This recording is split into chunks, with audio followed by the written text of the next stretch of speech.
The sun doesn't shine every day.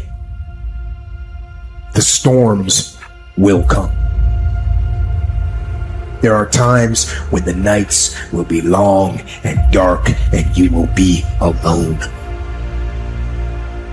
There will be times when the darkness seems to consume everything, but don't let it consume you. That's anxiety. Stop. You're not where you think you are. Your map isn't producing the desired outcome. It's wrong. What should you do? You don't know. Stop. Because if you don't know where to go, there's no point going anywhere. And then what? Prepare. That's anxiety. Stop. Prepare. Well, people hate that because, well, for obvious reasons. Prepare. For what? Everything. Very, very demanding psychophysiologically. And that's also something that's really worth knowing. It's like anxiety isn't just a psychological state that's unpleasant. It's like you're revved up and you're burning resources like mad.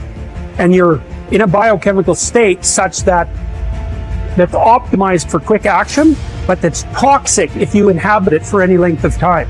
So not knowing what to do, that is not good. And it isn't just that it makes you feel bad, it's you're running your machinery faster than you can replenish it. For some reason, there is this facade that life should be full of happiness and without its suffering, which actually makes us suffer even more. Because when we get sad or something bad happens, we do not only feel bad about the thing itself, but we also feel bad because our life is not the way it is supposed to be. Not realizing suffering and sadness is just a part of life, and they're inevitable. Unless you learn your lesson, it will keep hurting. Not only it will never stop, it will also keep increasing the amount, so you won't get used to it. And it doesn't matter how you get knocked down in life, because that's going to happen. All that matters is that you got to get up. You have to get up. Whatever experience you're having right now, it has not come to stay. It has come to pass. Sometimes you have to just back up and go within yourself and pray and meditate and recharge your batteries. Go away, clear your head, and then come back and look at it from a different vantage point. Don't operate while you are under the spell or the effect of what's going on. Don't allow your emotions to control you. We are emotional, but you want to begin to discipline your emotion. If you don't discipline and contain your emotions, they will use you. You don't have to force yourself or motivate yourself to think negatively, to be depressed, to beat yourself up over the head, to feel loaded with guilt. You don't have to make any effort to do that. Your mind is on automatic. It will do that by itself.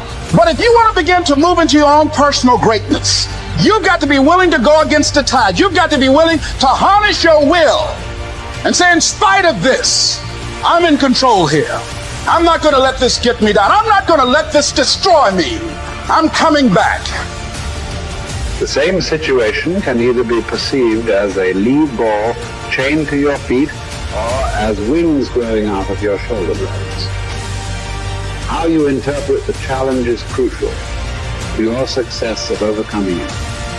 Ultimately, it's never the challenges that matter, but how you perceive them. If you work at that which is before you, following right reason seriously, vigorously, calmly, without allowing anything else to distract you, but keeping your divine part pure, as if you should be bound to give it back immediately. If you hold to this, expecting nothing, fearing nothing, but satisfied with your present activity according to nature, and with heroic truth in every word and sound which you utter, you will live happy. And there is no one who is able to prevent this. We are all bound by this oath to bear the ills of mortal life and to submit with a good grace to what we cannot avoid. So the spirit must be trained to a realization and an acceptance of its lot. It must come to see that there is nothing fortune will shrink from. There's no ground for resentment in all this. We've entered into a world in which these are the terms life is lived on. If you're satisfied with that, submit to them. If you're not, get out, whatever way you please. The happy man, therefore, is he who can make a right judgment in all things. He is happy who, in his present circumstances, whatever they may be, is satisfied and on friendly terms with the conditions of his life. That man is happy, whose reason recommends to him the whole posture of his affairs. how do you bear the suffering that is at the crux of life without becoming tempted and embittered? That's really, really difficult. Now, someone might point out, go ahead and be bitter, see where that gets you. And if you have any sense, and generally people have at least some, they know that being sick and bitter is worse than just being sick. And that being right, it's worse, but it's very hard temptation to avoid. Sometimes you want to be bitter just out of spite, in some sense, because things are so terrible. All you've got left is your willingness to shake your fist, and say, well, really? Is this like this many poisonous snakes? Really? That's like, maybe I could have learned with just 1 or 2, not 100. And so, but we're all stuck with that. And I think we're stuck with it at every level of our life in some senses. How do we maintain a high order moral orientation in spite of suffering and malevolence? Do you think that the man has any thought of mending his ways who counts over his vices as if they were virtues? Therefore, as far as possible, prove yourself guilty, hunt up charges against yourself, play the part first of accuser, then of judge, last of intercessor. At times be harsh with yourself. Set yourself free for your own sake. Gather and save your time, which till lately has been forced from you or filched away, or has merely slipped from your hands. Make yourself believe the truth of my words. That certain moments are torn from us, that some are gently removed, and that others glide beyond our reach. The most disgraceful kind of loss, however, is that due to carelessness.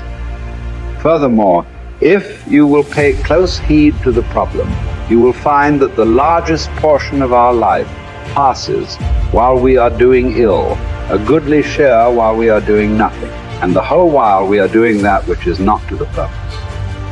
What man can you show me who places any value on his time, who reckons the worth of each day, who understands that he is dying daily? We are mistaken when we look forward to death. The major portion of death has already passed. Whatever years be behind us are in death's hands. We should not manifest surprise at any sort of condition into which we are born, and which should be lamented by no one, simply because it is equally ordained for all. Yes, I say equally ordained, for a man might have experienced even that which he has escaped. And an equal law consists not of that which all have experienced, but of that which is laid down for all. Be sure to prescribe for your mind this sense of equity. We should pay without complaint the tax of our mortality. If you're looking for certainty, the reality of suffering is certain. I mean, what do you accept as evidence above all else? That's a good question. That's a hard question. But I would say pain is up there. It's very difficult not to believe in the reality of your own pain. It's somewhat easier not to believe in the reality of other people's pain. That's not so easy either, but it's your pain seems to be undeniably real. And so it does beg a question, which is, if pain is undeniably real, is that which overcomes pain even more real?